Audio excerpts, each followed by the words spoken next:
Millions more Californians are about to see CHP officers patrolling their cities. And Governor Newsom said it's all because of how well it worked here. Over the past 2 years, the governor has sent CHP officers to assist local law enforcement in places like San Francisco and Oakland. And he credits those surge operations with thousands of arrests and drug busts. So successful was the operation in 2023 that we started receiving phone calls from other mayors throughout the state of California. Retail theft. So today, he announced he's expanding those CHP surge operations to other parts of the state, including San Diego, Los Angeles, and the Central Valley.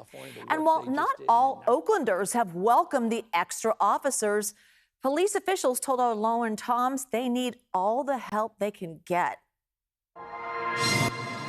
California Highway Patrol's presence in Oakland is expected to fill an increased need for traffic enforcement in the coming weeks as Oakland Police prepares to slash its traffic safety division amid chronic understaffing levels. Oakland Police Union President Wee Win tells me CHP's role in Oakland has primarily been traffic enforcement, giving more resources back to the department for patrol and investigations. We're losing our traffic division. A motor officer that's out there doing traffic enforcement, they are gone.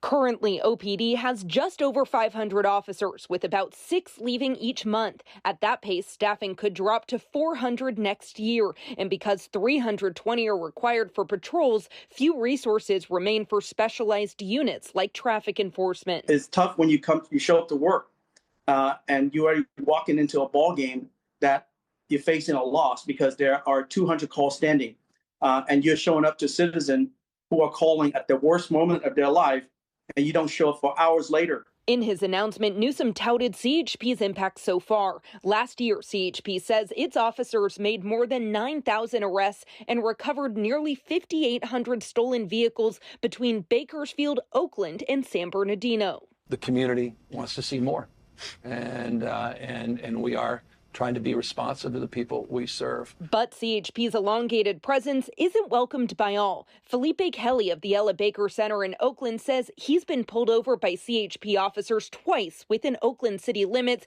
in just the last 2 months. No citations, he says, were ever given. The more police that are circulating in Oakland, the more chances of people of color, poor white people being harmed by police officers. He also points to the death of Dr. Marvin Boomer earlier this year, a beloved Oakland teacher who was killed after a CHP pursuit ended when the suspect crashed into a residential neighborhood. Unlike Oakland police, CHP has the authority to chase vehicle suspects. CHP says the chase ended seconds before the crash. Darren White of the Oakland NAACP says that CHP must operate with more caution in Oakland, but that their support for public safety is essential. Having extra boots on the ground that have been culturally receptive of the community that they're serving has been an added boost to reducing the crime that's in Oakland. Newsom's announcement comes as President Trump threatens to deploy the National Guard to boost public safety in California cities. The governor says the state doesn't need military intervention, insisting California can handle the challenge on its own. That this country needs to wake up to what's going on, and not just the authoritarian tendencies, but the authoritarian actions by this president. This cannot be normalized.